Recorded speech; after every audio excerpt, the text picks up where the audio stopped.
Bienvenue sur Les Critiques d'Enzo, le podcast. On se retrouve pour ce 10e épisode en ce 19 avril. Aujourd'hui, on va parler de 3 grosses sorties cette semaine.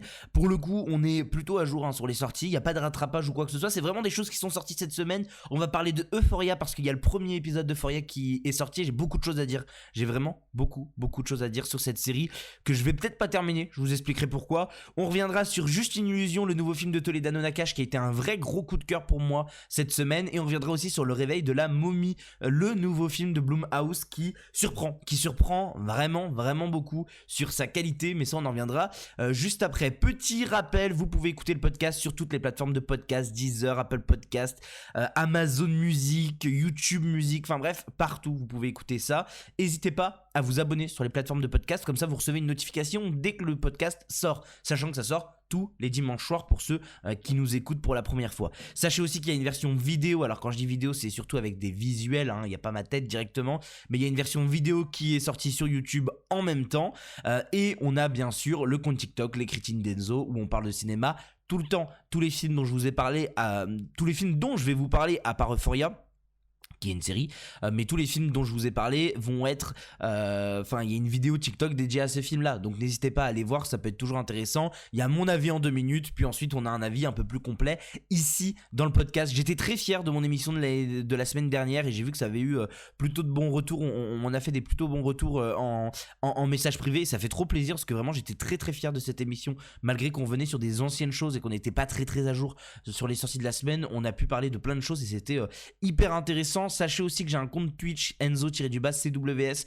où je parle de cinéma. Alors cette semaine c'était WrestleMania pour les fans de catch, donc effectivement j'ai très peu fait de live, voire pas du tout, mais toutes les semaines il y aura des lives où on parlera de cinéma, des dernières bandes annonces qui sont sorties, on parlera de vos letterbox, donc n'hésitez pas à aller directement sur ce compte Twitch, vous lâchez pareil un petit follow, et comme ça vous serez au courant dès que je passerai en direct, en sachant que très prochainement une émission sur Spielberg avec l'incroyable Johan Sardet, ancien rédacteur en chef d'Allociné. On va faire une émission spéciale sur Spielberg, donc n'hésitez pas à vous follow là-bas parce que tout se passera là-bas, ça va être hyper intéressant. Et je pense qu'on peut commencer directement avec la première sortie de la semaine qui est sortie lundi dernier. C'est Euphoria, l'épisode 1 de la saison 3.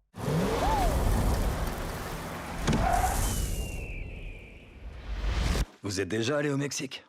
Moi? Au Mexique?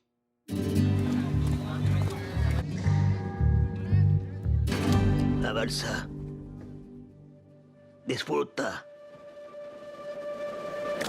Oh merde.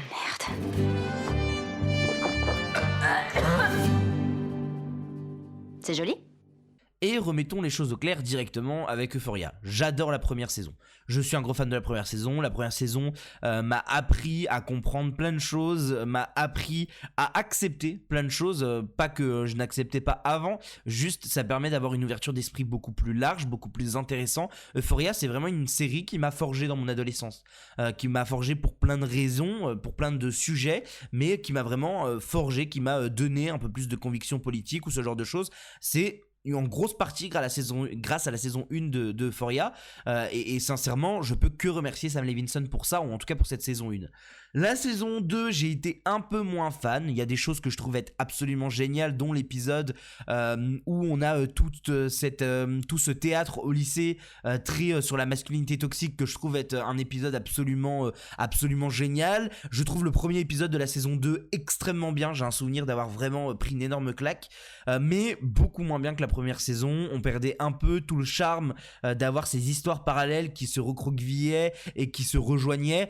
Et quand je vois la saison 3, je me dis qu'on repart encore là-dessus. On a des histoires qui sont dispersées aux 4 coins des États-Unis, pas géographiquement parlant, mais on a vraiment l'impression qu'ils sont tous pas au même endroit, et du coup ça casse un peu quelque chose qui est hyper intéressant. Et surtout on quitte la chose la plus intéressante de Euphoria, qui est quand même la base de Euphoria. On quitte le lycée pour partir dans la vie active. Alors pas pour tout le monde, on a Roux qui fait qui devient une mule au niveau de la drogue. On a Sydney Sweeney qui essaye d'ouvrir un OnlyFans avec Jacob Elordi qui a repris l'entreprise de son père mais qui est en train de couler.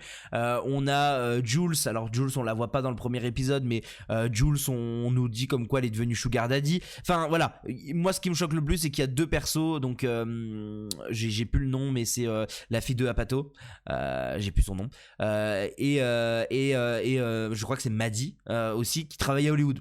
Tu sais pas pourquoi, ils ont bien réussi dans la vie. Enfin, et c'est ça moi qui me dérange, c'est qu'en fait la série elle arrive 4 ans après Euphoria, mais elle arrive surtout à un moment où bah y a pas d'histoire sur ce qui s'est passé après le lycée. Ils avaient tous une vie de merde. Ils étaient tous soit drogués, soit dans des histoires. À part la fille de Apato que j'ai toujours pas son nom d'acteur, enfin c'est son personnage, mais à part elle, tout le monde était un peu dans la merde.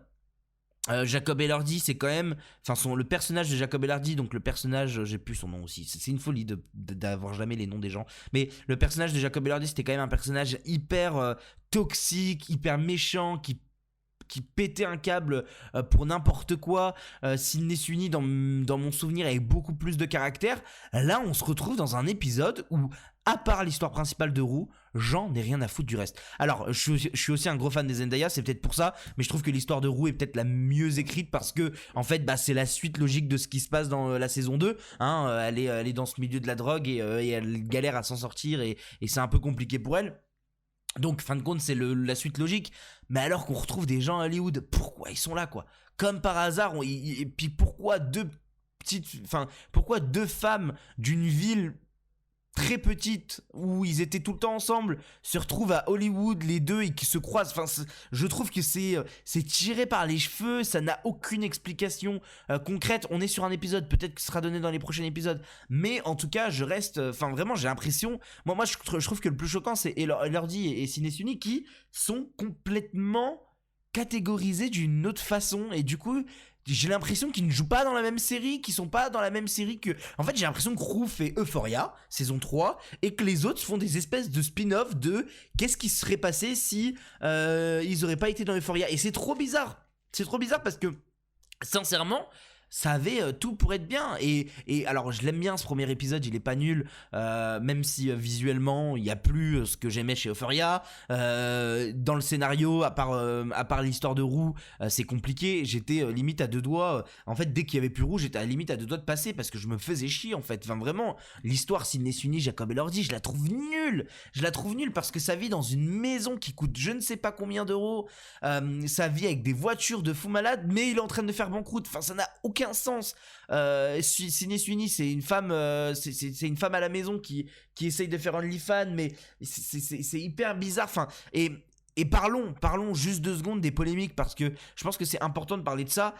Sam Levinson se fait critiquer depuis quelques temps pour plein de choses. Déjà on a la Brandt, je sais pas comment le prononcer en anglais, mais le mec qui fait la musique et qui était je crois même producteur avec Drake, si je me trompe pas, depuis la saison 1, qui s'est cassé, qui s'est retiré du projet, qui a dit que c'était un enfer, qui s'était fait prendre pour un con. Bon, déjà, premier drama. On avait aussi une actrice de la saison 2 et de la saison 3 et de la saison 1 qui était venue se plaindre comme quoi il y avait un traitement horrible sur le tournage, surtout par rapport à son personnage, et qui avait, je crois, si je me trompe pas, de la grossophobie.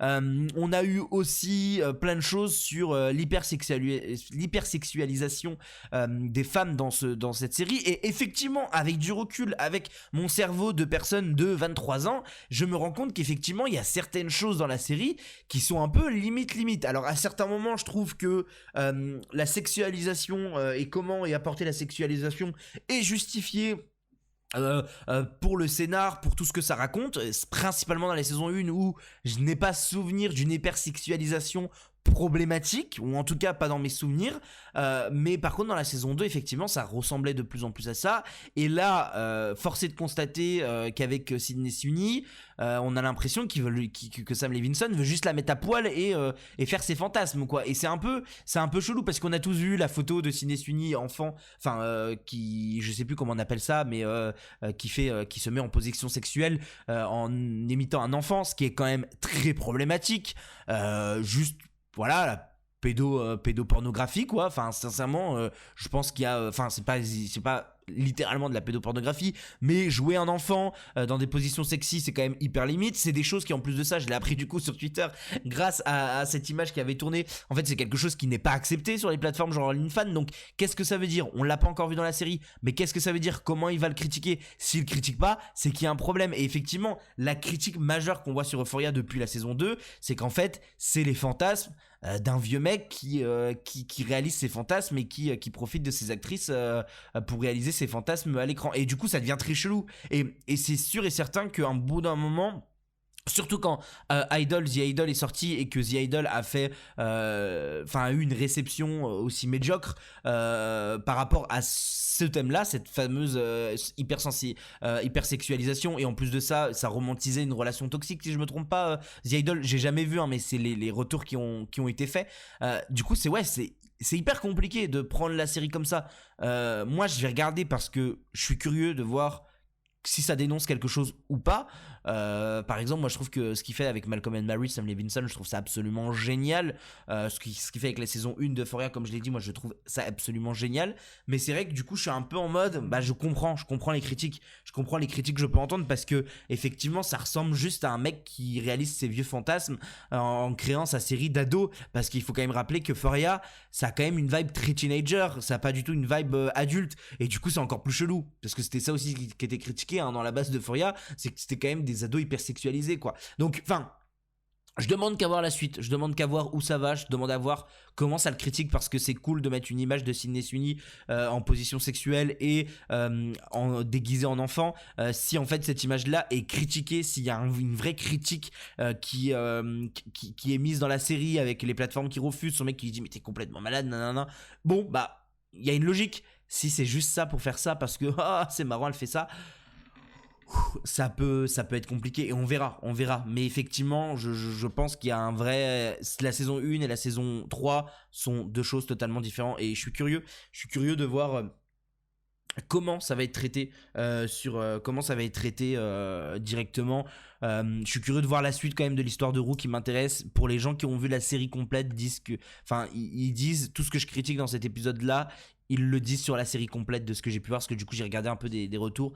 C'est que c'est décousu, c'est que ça n'a aucun sens, c'est que à part l'aventure de Roux, c'est vite nul à chier à côté, et c'est dommage parce que Euphoria, il y a tellement de choses à faire. Déjà quitter le lycée qui est la base de ton élément, qui est cette histoire de ville où tout le monde se croise, tout le monde s'entrechoque, les histoires avec Jacob Elordi et Jules au tout début de la saison 1, c'est quand même...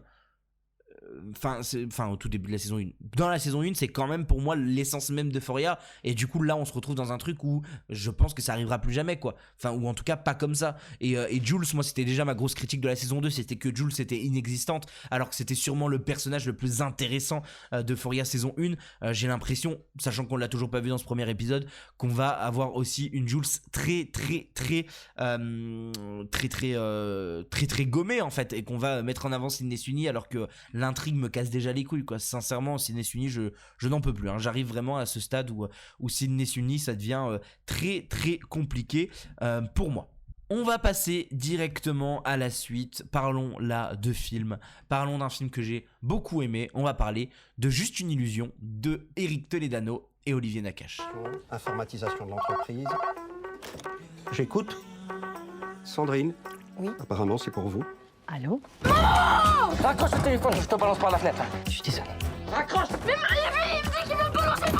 Eh ben, qui te balance? Non, mais on habite au premier, c'est pas très haut.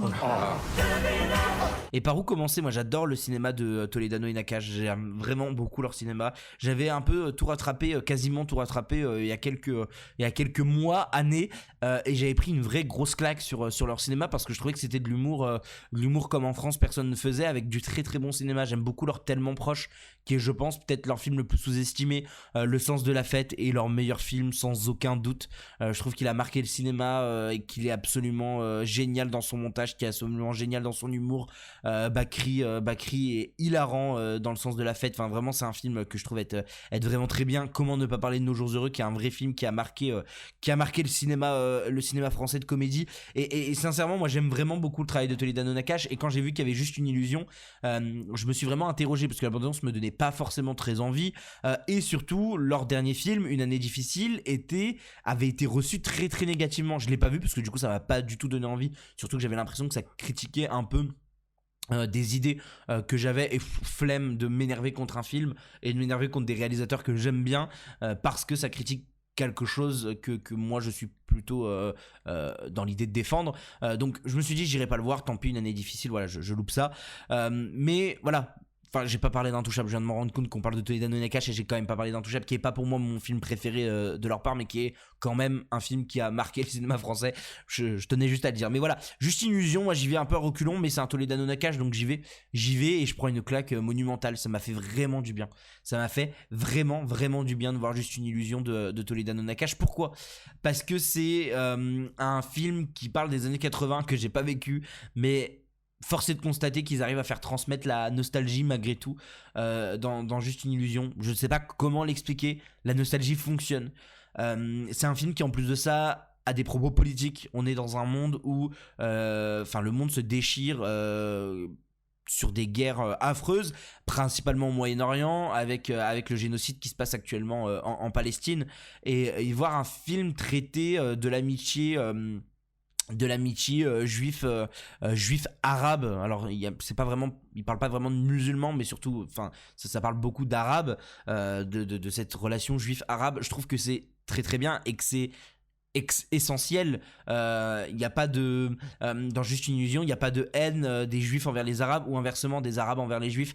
Non, à aucun moment. C'est un film qui marche ensemble parce qu'on est sur une famille avec plusieurs origines. La base de la France aussi, c'est un peu la beauté du truc, c'est que c'est des gens qui viennent de pays qui sont immigrés et qui en fait ont reconstitué une famille en France sous un nouveau toit avec un travail avec un pays qui les accueille pour avoir du travail et tout ça. Et enfin c'est hyper intéressant de voir à quel point la question du multiculturel, du multiculturalisme, je sais pas si on peut dire ça comme ça, en tout cas est traité, toute cet arc autour de SOS Racisme qui était quelque chose de très important dans les années 80 avec ce concert qu'on voit sur la fin du film est hyper bien traité, je trouve. Enfin, pour moi c'est une vraie réussite là-dessus, sur son message politique, là où le message politique était complètement à l'inverse au niveau du message politique de leur dernier film, de ce que j'ai compris. C'est marrant en fait, quand j'ai vu The Illusion, j'ai été voir un peu les critiques et les gens disent que c'est la gauche PS,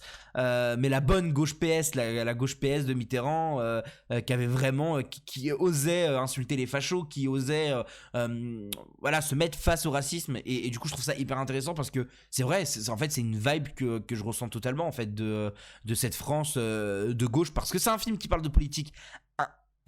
On peut pas le nier, c'est un film qui parle de politique, et c'est marrant de voir cette critique là. Je crois que c'est les amis de Réaliser Sans Trucage qui avaient pu faire cette critique là, et je trouve que je suis plutôt d'accord. Maintenant parlons du film, parce qu'en fait c'est un film qui marche très bien par son humour. Je trouve que c'est peut-être un des Toledano Nakache les plus marrants, même si Nos Jours Heureux et Le Sens de la Fête est quand même très marrant. Je trouve que ça reste un film très marrant, qui marche vraiment vraiment bien.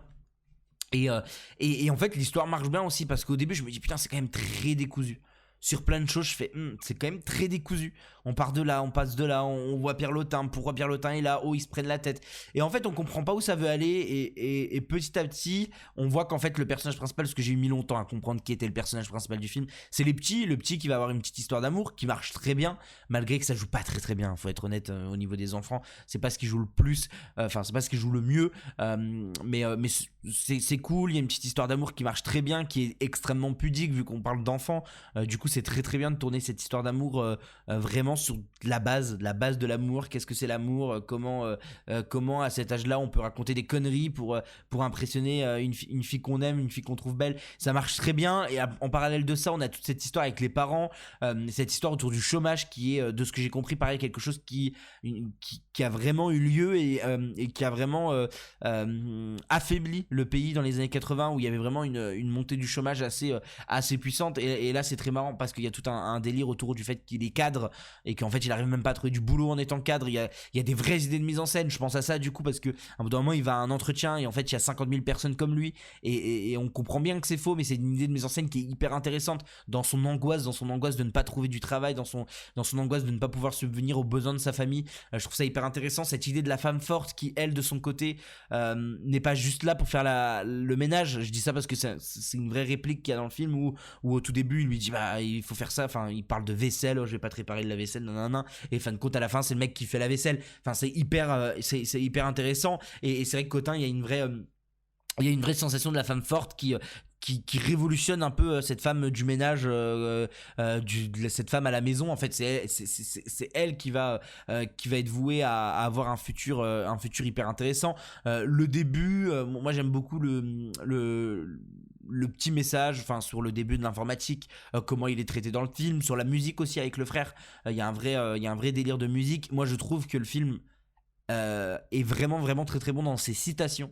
C'est un film qui passe son temps à citer des films, qui passe son temps à réaliser à quel point le monde du cinéma est important dans cette période-là. Et il y a Un homme, une femme de Claude Lelouch qui est cité des dizaines de fois dans le film, mais ça marche très bien avec la musique Shabadabada. Il n'y a pas que ça, hein. Il y a une affiche The Rocky Horror Picture Show, qui est un film que j'adore et que je trouve hyper intéressant parce que je pense qu'il y a un vrai discours très très profond sur le fait que le frère est pas forcément hétéro. C'est pas dit directement, mais moi je trouve que c'est quand même quelque chose qui se démarque du reste. Je trouve qu'on sent qu'il y a aussi un message là-dessus, ou en tout cas de quelqu'un, pas forcément qu'il soit hétéro, gay ou quoi que ce soit, mais en tout cas de quelqu'un qui se cherche. Et je trouve que c'est hyper bien raconté dans Juste une illusion, parce que c'est vraiment Tsum Tsum, on le voit très peu, il est très très très secondaire, mais par contre je trouve j'ai l'impression de voir quelqu'un qui essaye de chercher, qui essaye de comprendre ce qu'il aime, de comprendre qu'est-ce qu'il est dans sa famille, et je trouve ça hyper intéressant, même si c'est peut-être 20 minutes de tout le film, parce qu'il est vraiment très très peu présent.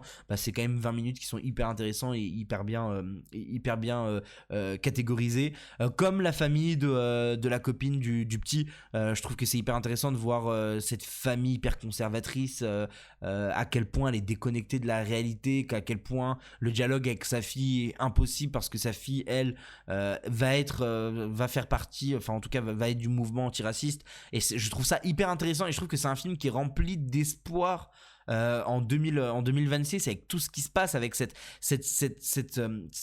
façon d'opposer toujours les juifs et les musulmans à l'heure actuelle. C'est quand même très très compliqué, et moi j'ai même envie d'aller plus loin, mais là pour le coup, comme je vous ai dit, on parle pas de musulmans, on parle plus d'arabes, mais c'est très intéressant malgré tout de les lier, alors qu'on fait que de les opposer tout le temps, quoi.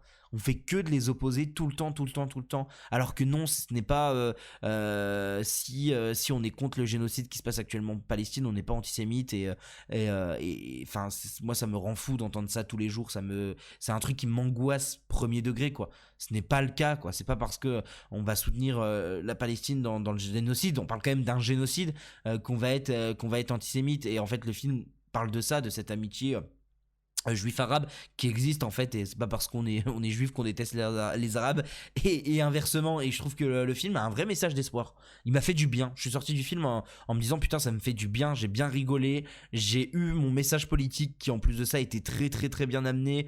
Ça reste un message très PS, hein. C'est ce que disaient les collègues de Réalisé sans tricage, c'est un message de la gauche PS, mais de la bonne gauche PS, de la gauche des années 80, qui était présente en France, et qui avait des choses à dire.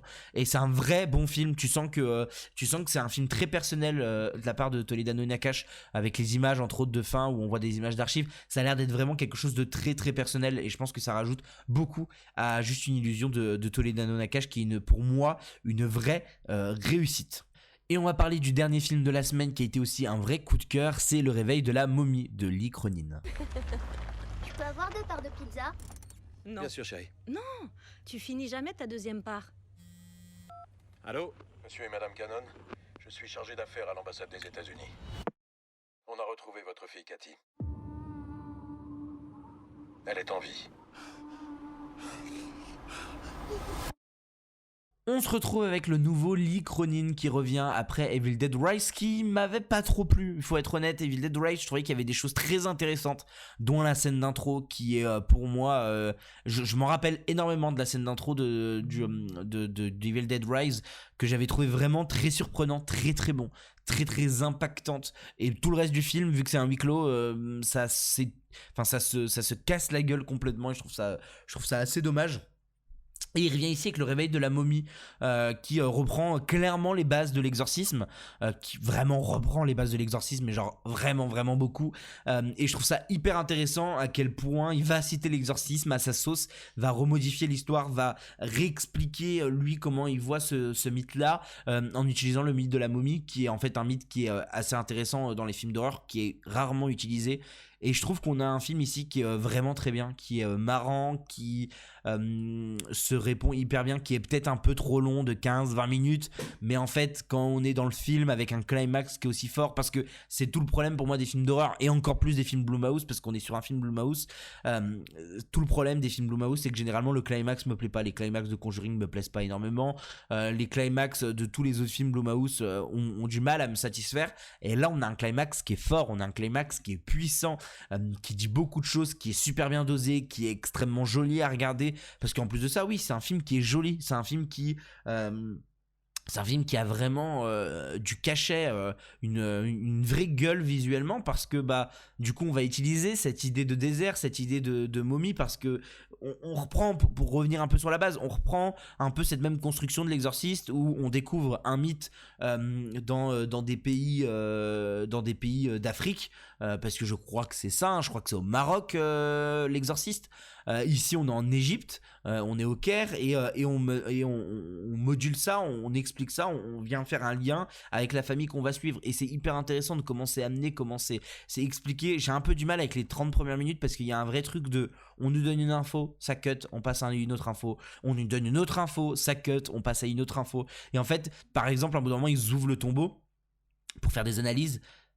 Et putain, je m'attends à ce qu'il se passe quelque chose. Et non, on cut, on va sur la famille qui est à Albuquerque, aux États-Unis. Et t'es en mode bah putain, j'avais envie de voir le truc. Mais en fait, ça c'est calme. C'est juste parce qu'il faut introduire l'histoire. Faut expliquer que cette fille qui a disparu pendant des années est retrouvée. Comment elle est retrouvée. Il faut expliquer ça. Comment. Donc en 30 minutes, ils doivent t'expliquer le mythe, comment elle disparaît, comment elle réapparaît et comment elle est retour à la maison. Et après, elle est retour à la maison. Et là, ça devient intéressant. Là, les scènes durent, les scènes sont bien. Le montage est très intéressant. J'ai peut-être eu, moi j'ai eu un vrai coup de cœur sur la partie thriller, parce que le film a une grosse partie thriller qui est hyper intéressant, avec cette enquêtrice égyptienne qui n'a rien fait quand la personne quand la fille a disparu, mais qui en fait quand la fille est là, maintenant qu'elle a plus son supérieur qui lui met la pression ou quoi, a vraiment envie d'enquêter et de comprendre, et qu'elle fait ce déplacement jusqu'à Albuquerque pour comprendre avec eux. Et je trouve ça hyper intéressant, parce qu'il y a une vraie scène de pas de course-poursuite, mais de tension, où elle va aller dans la maison de cette personne qui a enlevé cette fille. Et voilà, je vais pas spoil, mais il y a une vraie tension, il y a un vrai truc qui marche extrêmement bien sur le point de vue de l'enquête. Malheureusement, c'est limite peut-être trop dans le film. Les 15-20 minutes qu'on aurait pu enlever pour autre chose auraient pu être ajoutées pour ça, sincèrement. Mais ouais, on a un film qui est extrêmement fort. Enfin, sincèrement, pour moi, le réveil de la momie, c'est une bonne petite claque de film d'horreur. Je me rappelle d'un été horrifique très très très très intéressant, avec Together, avec Bring Her Back, avec Weapons. Vraiment un été horrifique, vraiment de très très bonne qualité, avec plein de styles différents, mais beaucoup de elevated horror, même si j'aime pas le terme malheureusement. Enfin, c'est comme ça que c'est décrit. Ici, j'ai pas l'impression d'être sur un elevated horror. On est vraiment sur un film qui s'apparente plus à un blockbuster d'horreur que à un film d'auteur d'horreur comme Together peut y être, mais par contre ouais, un très très bon blockbuster d'horreur, un très très bon film. Je trouve que ça marche extrêmement bien, les acteurs jouent très bien, même si au début j'ai eu un peu de mal. Je trouve que par la suite ça fonctionne très bien, l'histoire est super bien ficelée.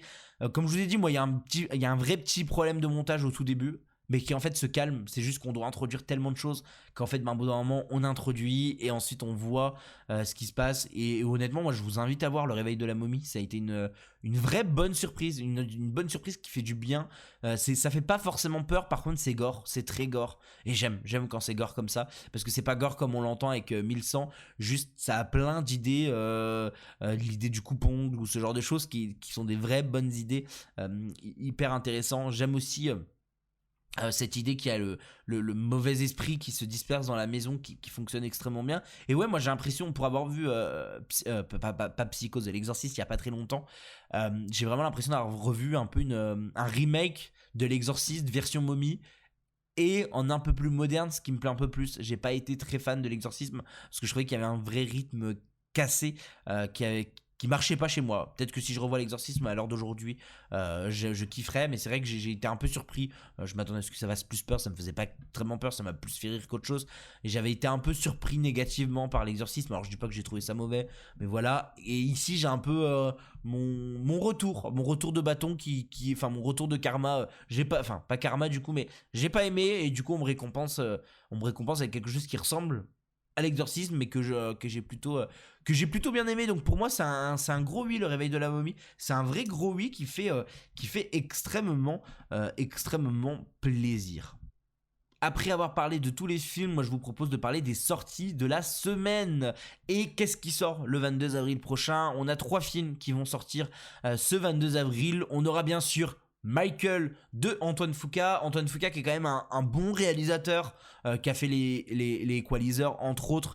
Je crois qu'il avait fait aussi les 7 mercenaires ou quelque chose comme ça si je me trompe pas. Enfin c'est pas un peintre, c'est pas une merde, c'est pas non plus un grand réalisateur, mais je suis curieux de voir ce que ça donne. J'ai surtout envie de voir Colman Domingo, que je trouve être absolument génial dès que je le vois quelque part. Là il enchaîne, il est partout, Colman Domingo, et c'est très très bien. On aime Colman Domingo, mais du coup maintenant je suis curieux. J'étais en mode je vais aller le voir pour le podcast, je vais être honnête, je vais aller le voir pour le podcast, et parce que ça fait partie des sorties cinéma importantes, donc j'irai voir ça. Je suis pas plus fan de ça de Michael Jackson, je suis pas plus fan de ça des biopics, je suis pas plus fan de ça du cinéma d'Antoine Fuqua, mais bon, je vais voir si ça me séduit, je vais voir si ça marche, et si c'est intéressant. Mais je vous avoue que je suis un peu mitigé, parce que j'ai peur d'avoir un Bohemian Rhapsody numéro 2 avec quelque chose qui malheureusement évince 3/4 des choses liées à Michael Jackson, qui sont quand même très très importants. Que ça soit faux ou non, il y a eu des procès qui ont été faits envers Michael Jackson, et je pense malheureusement que les 2 films, parce qu'il y a celui-là, il y aura une partie 2 je crois qui sortira prochainement, je pense malheureusement que ces informations-là ne seront pas traitées dans le film, et je trouve ça dommage. On aura aussi un film qui s'appelle La Poupée de Sophie Beaulieu. Pour être honnête, j'ai vu une fois la bande-annonce, je me suis dit ok, ça a l'air d'être intéressant. Faut être honnête d'un truc, faut qu'on sache, le 22 avril il y a la sortie de Michael, du coup en face il y a quasiment rien. J'ai mis des choses que j'ai trouvées, mais il y a quasiment rien de très très intéressant. Donc voilà, La Poupée, à voir les retours. Honnêtement, moi ça va être les retours qui vont faire, qui vont me dire est-ce que j'irai ou non, sachant qu'il y a Vincent McCain et Cécile de France qui sont quand même 2 acteurs que j'aime beaucoup. Donc c'est peut-être ça qui va me faire aller voir le film, mais on verra clairement si c'est bien ou non, parce que j'ai pas envie d'aller m'enfermer dans une salle pour voir ça. Honnêtement, comme ça me donne pas très envie. Et alors s'il y a bien un truc qui me donne pas envie, mais c'est pour ça que je voulais en parler, c'est Pour le meilleur de Marie Castille, mention char, qui est une bande-annonce que je pense être la pire bande-annonce que j'ai vue dernièrement. Ça joue tellement mal, ça a l'air d'être tellement nul, ça a l'air d'être tellement pas bien. Et j'espère que les retours vont me faire... j'espère sincèrement, ça reste un film français intéressant, mais j'espère que les retours vont me contredire. Mais je pense que la bande-annonce, ça faisait très longtemps que j'avais pas eu une bande-annonce qui me donnait aussi peu envie. Je trouve que ça joue vraiment, vraiment comme des pieds. Surtout la femme, j'ai plus le nom de l'actrice qui joue dans Pour le meilleur. Mais waouh, j'ai jamais vu quelque chose d'aussi mal joué depuis très très longtemps. Sincèrement, ça me donne pas du tout envie. Donc voilà pour ce qui est des sorties de la semaine. C'est tout pour aujourd'hui. En tout cas, c'était vraiment hyper intéressant de revenir avec vous sur Euphoria et parler de ce qu'il y a tout autour aussi. Je trouvais que ça hyper important. Parler de Juste une illusion et de son message politique, parce que je trouve que trop peu de gens qui critiquent, enfin qui parlent du film, parle de ce message-là qui est quand même présent et qui pour moi m'a vraiment donné une vraie beaucoup d'espoir pour la suite, pas d'espoir mais en tout cas qui m'a fait du bien, et bien sûr de parler du Réveil de la momie qui a été une vraie bonne surprise du cinéma d'horreur, en espérant qu'on va retrouver un cinéma d'horreur très qualitatif cette année, autant que l'année dernière qui était une très très très bonne année de cinéma d'horreur. En tout cas, je vous remercie d'avoir écouté le podcast. N'hésitez pas à aller l'écouter sur les plateformes de podcast, allez vous abonner, n'hésitez pas à mettre un avis, vous pouvez mettre des étoiles sur les plateformes de podcast, donc n'hésitez pas, mettez des commentaires si vous voulez réagir avec des choses si vous voulez réagir à des choses plutôt, c'est plus simple, sur YouTube, n'hésitez pas à mettre un petit commentaire. Et voilà, moi on se retrouve la semaine prochaine, on se retrouve dimanche prochain pour le numéro le 11e podcast des Critiques d'Enzo. Je vous remercie d'être présent chaque semaine et je vous souhaite une bonne semaine de cinéma.